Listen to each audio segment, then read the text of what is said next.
Thanks for exploring the Heartland with us. I'm Fred Martino at the Abraham Lincoln Presidential Library and Museum in Springfield, Illinois. As you enter the museum in this grand plaza, you see entrances to various permanent exhibits. Marvelous displays that take you back in time. And we begin this program with a look at how these exhibits come together. For us, the story is king. We allow the story to drive the decisions that we make. And for history, it means trying to make it relevant to the person who's standing in this space. When we're designing an exhibit, we do spend a lot of time thinking about how is this going to be viewed from the public standpoint. We will do mock-ups, we'll walk around at every different possible angle. Within our own division, we have people that have an amazing array of talents, from people that fabricate, to design, to do graphics, electromechanical, video design. We are looking for ways to tell stories in our spaces, and the team is made up of those folks. With our mount making, we start out with the 4x8 sheet of plexi. We attach it to uprights as well as a base, and then we bring it to our flaming area in the back, and it takes it from a very dull, kind of opaque edge to crystal clear again. The challenge is making sure that it's not seen. The artifact is meant to be displayed. Installing an artifact is really a team effort. We have a registrar on staff whose job is the safety of the artifacts. Certain artifacts, for example, anything that's paper, can only have 5-foot candles of light on it. So we have to be very mindful to protect the artifact. The thing I like about this museum is we go an extra level. When the original designers were making the museum, their mantra was, close isn't good enough. And I like the fact that we still hold that high standard. I think it's our responsibility to be meaningful. To a certain extent, the expectation of our patrons is that they're going to come in here and they're going to learn something. They're going to be engaged. The stories we tell have to be meaningful. So we again rely on our partners in-house, the researchers, to help us develop meaningful stories to tell. They have to be accurate, but they also have to mean something to people. I think a lot of people to come to the museum, they're expecting glass boxes mounted to the wall. And when they come through, they actually have a visceral, emotional connection to the museum. I don't think a lot of people expect that when they walk through the door. People are standing in the presence of something real, something authentic, something that makes the story come to life for them. It's worth the trip to spend a couple hours with Abraham Lincoln.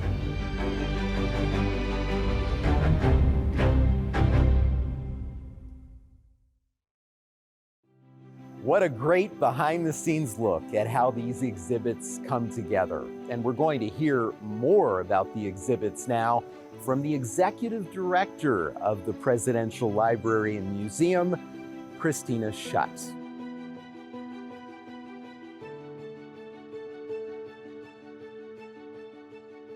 The Executive Director of the Abraham Lincoln Presidential Library and Museum, Christina Shutt. Thanks for being here today. We're so excited to have you here in Springfield. It is so good to have you here. Let's get into these permanent exhibits. I am just blown away. And we're going to begin with Journey 1. This is Lincoln's life growing up through his 1860 campaign for president. Well, you know, I love Journey 1 of our beautiful exhibits. One of the things I love about it is it's taking what could be just a textbook that most people kind of come in with their understanding of Lincoln's life, and it's immersing you into his life. It's giving you that authentic feel, even down to things like the log cabin, which is an actual log cabin from the same time period that Lincoln would have lived in the cabin, although of course not the original cabin that Lincoln lived in. But things like the log cabin, things like the trees, which were cast from real trees in Southern Illinois, help to immerse you in Lincoln's life story. As you walk through that log cabin, you see Lincoln's journey down the Mississippi River on a flatboat. You learn about how he grew up, right? Not just experiencing slavery in New Orleans, but also growing up in New Salem and all of his sort of experiments as a shopkeeper and a postmaster. You get to see what his Lincolnberry store would have been like and how he gets that moniker, Honest Abe. As you continue through Journey 1, you learn about things like Lincoln's law practice, his marriage to Mary Lincoln, and how important that relationship was to his future career. You get to see things like the Lincoln-Douglas debate, which, as you know, really propels Lincoln into that national spotlight as people are learning about Lincoln's views on anti-slavery. And of course, we end Journey 1 seeing a little bit, kind of a snapshot with Tim Russert, showcasing to you the 1860 election and showing you how it was a sort of four-way election that was very fraught, and how that sort of worked out, where Lincoln ultimately ends up with 39% of the vote. And then we end Journey 1 in that sort of bittersweet spot as Lincoln is saying farewell to Springfield. And his words, right? He doesn't know whether he'll return or not, but he knows that the challenge ahead of him is so important, not just to the people of Springfield, but really to the nation. From the Grand Plaza, as you walk into the museum, you'll also see the entrance to Journey 2. It's unmistakable, a replica of the White House. Inside, though, there is so much more. It's a journey through the pain and tragedy of the Civil War and Lincoln's remarkable presidency.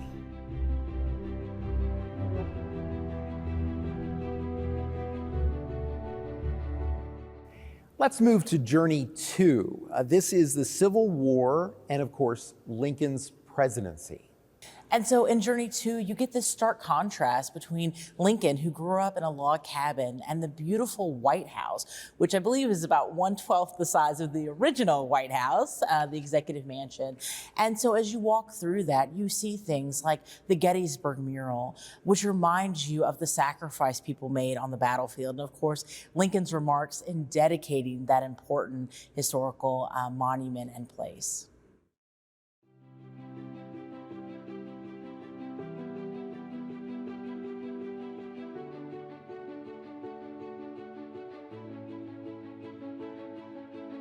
The Treasures Gallery is truly amazing, and there are always new items coming into it, items that must be preserved for future generations. And that brings us to our second report produced for the museum, which talks about the process of preservation and conservation. By preserving the historical materials in our collections, we're preserving our history, our culture. It is really a privilege to be able to get a personal look at these items, to be able to protect them. The Conservation Lab is ensuring that our items are safe and accessible, because we don't want to just have them sitting on a shelf in a locked room. We want people accessing them. My favorite thing about this job would be our Picturing Lincoln project. It's an initiative to digitize a lot of the items in our collection. We want to make it more accessible and discoverable to the public. It's also important for preserving the physical items we have here. We don't just cover, the Civil War era. Our library also preserves Illinois history, not necessarily just during Lincoln's time, but more recent history. Anything audiovisual you can think of, we probably have here in our collection. Photographs, paintings, illustrations, posters, and things of that nature. DVDs, film, even some vinyl records. We have lots of researchers coming to use things in our collection. The various elements that contribute to deterioration and threat to artifacts. There's a lot that's involved in the environment. Exposure to light, inappropriate temperatures, heat, and moisture are all factors that cause damage. A typical process is that the staff might find something that they would like me to have a look at. So I will go have a look at the piece and do a condition assessment and figure out what kind of treatments will actually help this piece. I love all the tools we employ to clean or mend items for exhibit. There's quite a lot of variety in the work we do. One of the techniques I like is the process of cleaning documents or photos. And what we use is ground up eraser crumbs. We do slow, careful circular motions to clean something. Another tool we use quite often is our board shear. We can cut through corrugated cardboard, mat board, all kinds of things. We want to teach everyone the history here, and anyone that's interested should be able to seek out our items.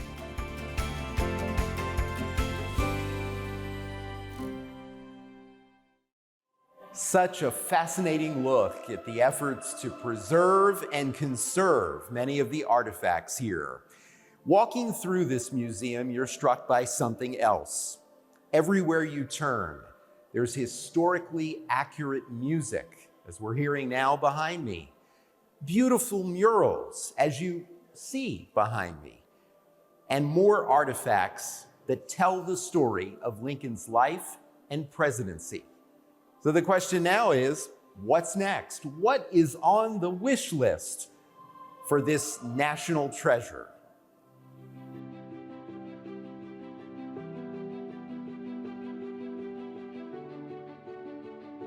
So this might be one of my favorite places in the museum because we get to bring things out of our vault and showcase to the public the incredible rich treasures of the state of Illinois. You know, we've been collecting since the 1890s, and we're so proud to not only be the home for Lincoln, but the home for Illinois history and exploring the life and legacy of America's favorite president.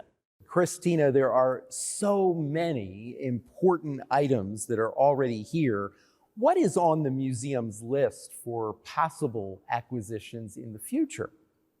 Well, we always have our eye out for those items that are important to telling the Lincoln story, to telling the story of Illinois, and really, of course, the American story, you know, this broader story that we tell about who we are as a people. While we don't have any specific wish list items, you know, I will say some of my favorite things that we have acquired over the years have really come as a result of people wanting to share their family heirlooms with the people of Illinois. It's as a result of people wanting to say, hey, this belongs to the people, to the public. We want to share this. We don't want it just be for our family, but really for all people. Are there some specific artifacts that you'd like to tell us about? Well, I think some of my favorites are things like Mary Lincoln's wedding skirt, things like the door handle that Lincoln turned every day when he went into his house, just a few blocks from here. I love that we get to highlight the everyday items that you yourself or your visitors may remember using themselves. And so it's such a great way to connect with the past, with items that are not just those kind of everyday items that are very meaningful to people. In addition to family heirlooms, where else do these items usually come from? Well, sometimes people purchase items for us or on our behalf, and we're so grateful that the governor, J.B. Pritzker, and his wife, M.K. Pritzker, have generously purchased a naval blockade document for our collections. This document is so important because it's really showcasing Lincoln's kind of first military action that he takes against this Southern insurgency that is attempting to overthrow the United States government. And so we're so grateful and thankful to them for their generous donation of the document that will help us tell a more complex story about how the Civil War begins and Lincoln's role in that, how he was directing as commander-in-chief a naval blockade. Can you talk a little bit about the difference between conservation and preservation? Well, so conservation is really about conserving a document for the future. And so I tend to think of those as things that are more specific, right? We're working on a specific document or a specific item in the collection, and that's really what that conservation piece is. Preservation is something that we actually do all the time at the ALPLM. You're actually a part of the preservation as you sit here. You're sitting in a climate-controlled room, a room in which we control the light and the UV rays ways that are coming into the building. And that's one kind of component of that preservation piece. We're preserving objects on a larger scale for future generations. I understand that there is a rare Lincoln photo that you have here that you want to tell us about.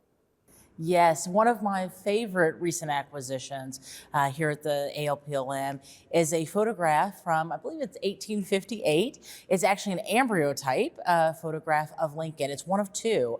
Lincoln actually gave this embryotype to a local family in Pittsfield, Illinois, where he was giving a speech. The family had actually been injured, and as a sort of token of thanks, Lincoln gives this photograph to the family. And actually the photo stays with the family for many generations until ultimately the family, having 4 siblings, decide that they can't split a photograph 4 ways, and the best place to preserve and conserve the photograph would be with the Abraham Lincoln Presidential Library and Museum. We're so grateful for this family's donation and that they preserve this important piece of Illinois history, and really an important photograph of Abraham Lincoln without a beard.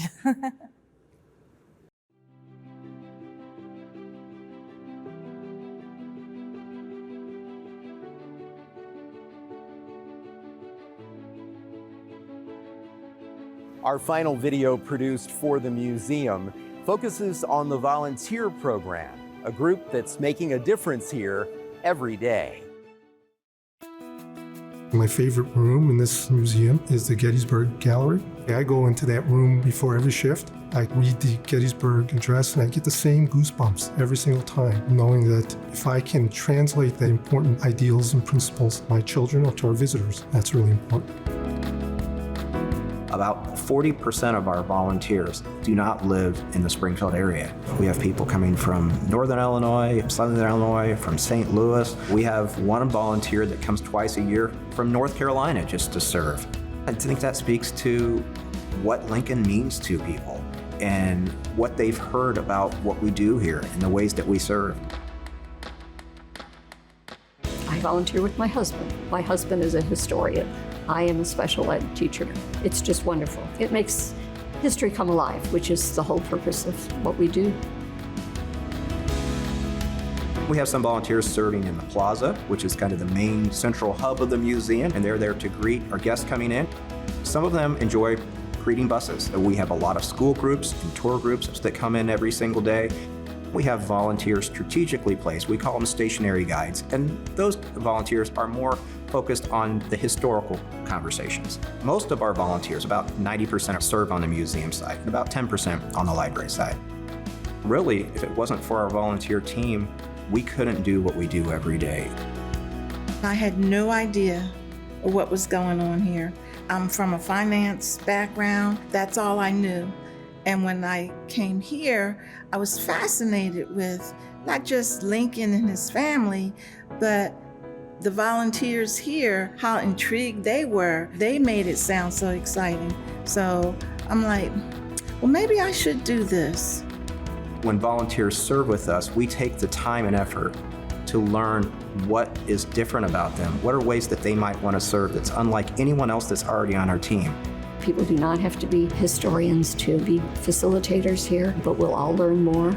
We have a ton of educational programs, at least 2 a month, that we provide for our volunteers, because the life of Lincoln is very complex. Another part of the fun of being a volunteer here is people you meet, not just the visitors, but your colleagues. We care about each other, about your health, your well-being, and we even socialize, believe it or not, outside of the museum, just because we grew in a bond. If you enjoy it and you're excited about it, that enthusiasm is contagious, and other volunteers see it, and our guests see that every day. You must come and see it for yourself. And when you come to see it, you will feel it. You will truly feel it, and you'll know if you want to be a part of it.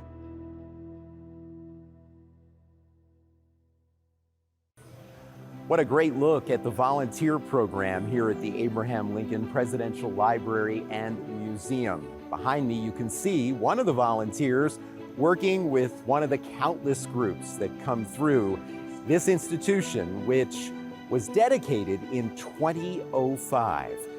Christina Shutt told us more about what volunteers mean to her and the entire staff at the museum.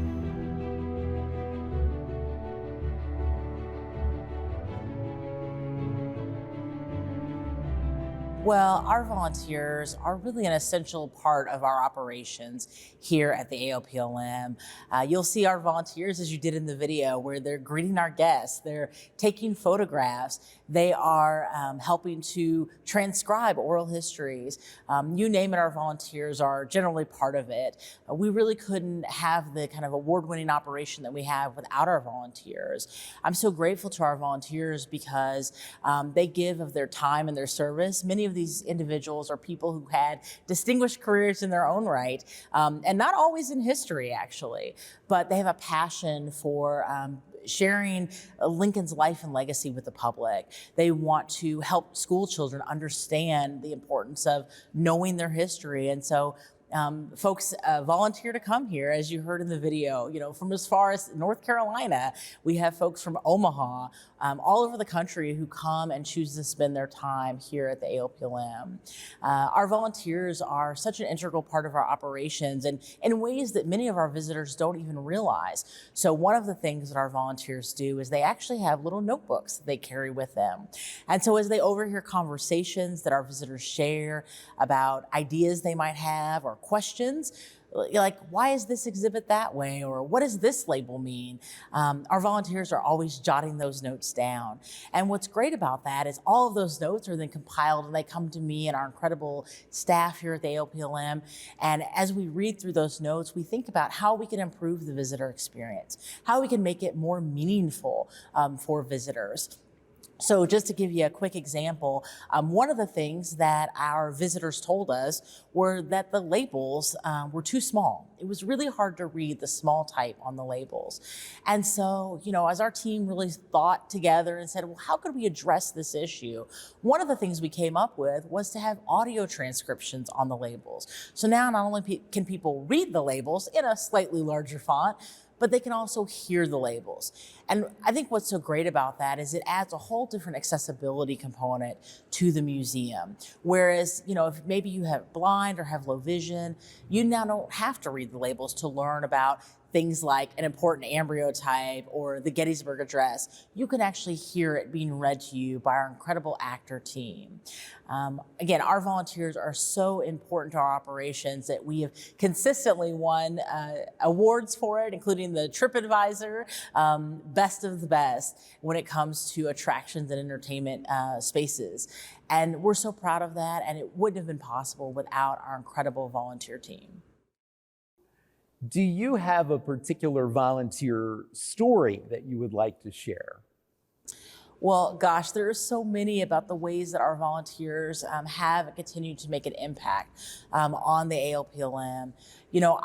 One of my favorite volunteer stories was actually a young couple who had come to Springfield. They were big history fans, and they came to Springfield to seemingly just for a holiday. But in fact, what it was really for was to get engaged, to be married. And so they actually had their engagement here at the AOPLM, right in front of our Lincoln family. And one of our volunteers took that photo for them, forever memorializing for that young couple their future nuptials. And so little moments like that, I think, are so impactful. Moments where our volunteers, hop on the buses and they give our kids an overview as they're coming from school all across the state of Illinois and really throughout the region who are coming to visit here. They give them that primer on, here are the things you need to know. Here are the things that are favorites for us. Our volunteers have been integral into all sorts of programming that we've done here. It's through their stories and their connections that they have made the AOPLM a much better place to be. They are the ones who have truly made it not just a museum that survives into the present, but really a thriving and dynamic place for visitors all across the world to experience. Executive Director Christina Shutt, thank you so much for being with us. Oh gosh, thanks for coming today.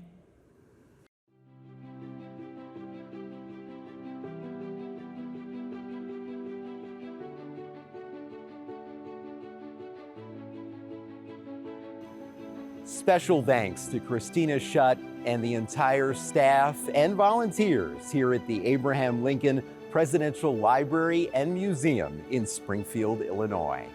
And thank you for exploring the Heartland with us. For everyone at WSIU, I'm Fred Martino. Have a great week.